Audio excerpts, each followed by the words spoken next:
नमस्कार दोस्तों, आज हम एक ऐसी स्थिति की बात कर रहे हैं जिसमें आपको यदि सर्दी खांसी बुखार हो और आप किसी डॉक्टर के पास जाते हैं, लोकल डॉक्टर के पास, या आप किसी पेरीफेरी एरिया में रहते हैं और उस डॉक्टर के पास जाने के बाद आपको डॉक्टर से सलाह मिलती है कि आप पहले कोरोना टेस्ट करा लें। अब टेस्ट डायरेक्ट नहीं कराना है, पहले आपको अपने मन में कुछ चीज़ें एनालाइज करनी, फिर टेस्ट ले जाना है, क्योंकि अगर टेस्ट कराते हैं तो कुछ प्रॉब्लम आती है, वो मैं आपको थोड़ी देर में समझाता हूँ।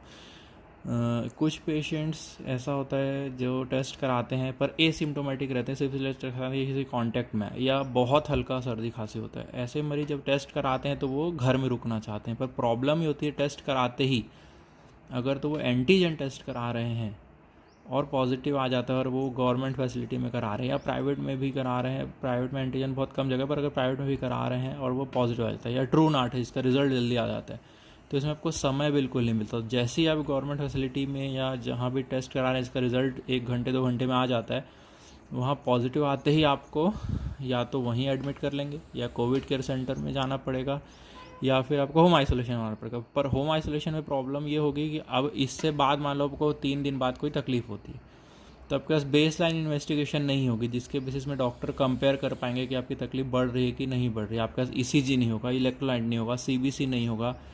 आजकल हर मरीज का कोविड टेस्ट का सीटी स्कैन के लिए बोलते हैं, वो नहीं होगा, क्योंकि ये प्रॉब्लम मेरे पिताजी के साथ खुद आई कि वो पॉजिटिव है, उन्होंने होम आइसोलेशन ऑप्ट किया, वो ना सीटी करा सकते ना कुछ करा सकते, तो बहुत कठिन समय हो जाता है। तो इसलिए जैसे आपको कोई कोविड टेस्ट की सलाह मिलती है, आप अपने डॉक्टर के पास बोलिए कि भैया आगे क्या क्या करना है पहले से बता दो।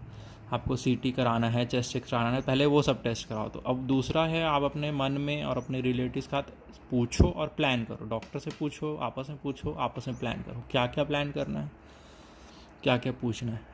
यदि आपको पता है कि आपका सोर्स क्या है, तो वो पेशेंट सीरियस है क्या, तो अगर वो पेशेंट सीरियस है मतलब उसका वायरल लोड ज़्यादा होगा तो आपको भी सीरियस होने का चांस है, तो ऐसे में आप सीधे हॉस्पिटल चुन सकते हैं या फिर आप हाइपर अलर्ट रह सकते हैं। ऐसी जगह में न रहिए जहाँ से हॉस्पिटल दूर है, ऐसे सिटी में न रहिए कि आप हॉस्पिटल ना पहुँच पाएँ, या जिस सिटी में कोविड केयर सेंटर नहीं है।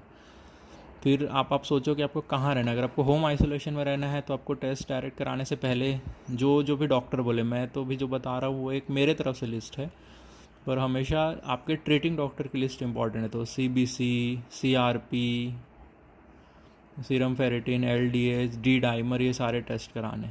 फिर आपको और क्या प्लान करना है, तो आपको प्री टेस्ट प्लानिंग और प्री होम आइसोलेशन प्लानिंग करनी है। जैसे आपको घर में अगर आपके पास प्रिपरेशन क्या करनी है, घर में आपके पास अकेले रहते हैं, वॉशिंग मशीन नहीं है तो वॉशिंग मशीन फटाफट ऑर्डर कर लो। यदि आपके घर मतलब 1 दिन में सब हो जाएगा, आप फिर टेस्ट करा लो। अगर आप सीरियस नहीं है तो सिर्फ ए सिम्टोमेटिक है, माइल्डली सिम्टोमेटिक को इतना वेट करना है। अगर आप सिम्टोमेटिक है तो फिर तो टेस्ट का ये भर्ती होगी। पर अगर आप होम आइसोलेशन का सोच रहे हैं तो सामान थोड़ा बहुत अगर उन्हें बहुत शॉर्ट है तो वो इकट्ठा कर लो, या एटलीस्ट उसके तो फिर भी आप राशन दुकान वाले को बोल सकते हो, पर वॉशिंग मशीन है, डिश वॉशर है, ये इकट्ठा कर लो। प्री टेस्ट से पहले कुछ अगर आपको टेस्ट कराने हैं, सीबीसी है, ईसीजी कराना है, सीटी कराना है, चेस्ट एक्सरे कराना है, अगर टेस्ट पॉजिटिव आ जाता है तो आप होम आइसोलेशन में वचनबद्ध हो, बाहर नहीं जा सकते। अगर आप बाहर गए भी तो उनको पता होगा तब ये कंप्लेन हो जाएगी, या आपसे जाएंगे तो सीटी स्कैन करने से मना कर देंगे। तो पॉजिटिव डिटेक्ट होने से पहले ये सब कराइए।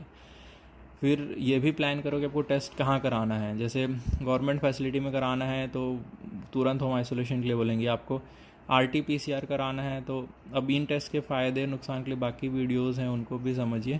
पर अगर RT-PCR कराना है तो उसमें आपको 1-2 दिन का टाइम मिलेगा, तो किस सेंटर पे कराना है। फिर अब RT-PCR का रिपोर्ट कई सेंटर एक एक हफ्ते में दे रहे हैं। जैसे अब मेरी मम्मी की रिपोर्ट एम्स गई हुई है, 8 दिन से ऊपर हो गया, 10वां 11वां दिन चल रहा है, रिपोर्ट नहीं आई। तो ऐसे सेंटर में क्या फ़ायदा आपको रिपोर्ट देने का। अगर आप एकदम ही लाचार नहीं हैं आर्थिक रूप से, तो ऐसे सेंटर पर रिपोर्ट मत दो कि आपको 10 दिन तक रिपोर्ट ही ना मिले। तो ये सब चीज़ें सोचनी। फिर अगर आपका ऐसा स्थिति कि आपको सिटी चेंज करने वाले हो तो और आप पॉजिटिव एक डिस्ट्रिक्ट में आते हो, फिर आपको दूसरे डिस्ट्रिक्ट में आना है, और अगर आपको एडमिट नहीं होना है तो बहुत मुसीबत है। अगर आपके 2 शहरों में घर हैं तो आप उस सिटी में जाइए जो आपकी बड़ी सिटी है, वहाँ टेस्ट कराइए, नहीं तो आप फिर फंसेंगे। ये सब सोचो, प्लान करो, टेस्ट का प्लान करो, कहाँ जाना है सोचो, कहाँ टेस्ट कराना है सोचो, घर की तैयारी करो, रिलेटिव्स की तैयारी करो। अगर आपके घर में 3-4 लोग को दिक्कत है तो उन सभी को करो। अगर आपको लगता है कि नहीं मेरे को अकेले को दिक्कत है तो आप टेस्ट करो। अगर आपके घर में बच्चे हैं तो उनका रूम अलग कर दो अभी से ही, अगर वो ज़्यादा कांटेक्ट में नहीं है तो। और घर में होम आइसोलेशन की हर स्टेट की टर्म्स कंडीशन है, उसका आप पढ़िए। जैसे 3 BHK फ्लैट हो, टॉयलेट अलग हो, और ये सब चीज़ें कर लीजिए। फिर एक कोई डॉक्टर चुन लीजिए जो आपको होम आइसोलेशन में गाइड करे। सिर्फ इंटरनेट के भरोसे नहीं रहना है, डॉक्टर्स के भरोसे रहिए, क्योंकि आपको कभी भी ज़रूरत आएगी तो आपको फिर वापस किसी कोविड के हॉस्पिटल में भर्ती होना पड़ेगा। या आप कोई प्लान ले लीजिए किसी भी हॉस्पिटल का 10 डेज़ का, जिससे आपको श्योरिटी रहे कि आपको वहाँ बेड मिले। तो बहुत ध्यान रखिए कि आप प्री टेस्ट ज़रूर कराइए कोविड से पहले, नहीं तो आपको उसके बाद कुछ भी कराने नहीं मिलेगा अगर आप घर पे बंद हो गए तो। और सबसे अच्छा है कि आप सुरक्षित रहिए, घर पे रहिए, बाहर ही मत निकलिए। कोविड होने से पहले ही अपने आप को बचा लीजिए। Stay safe and stay home.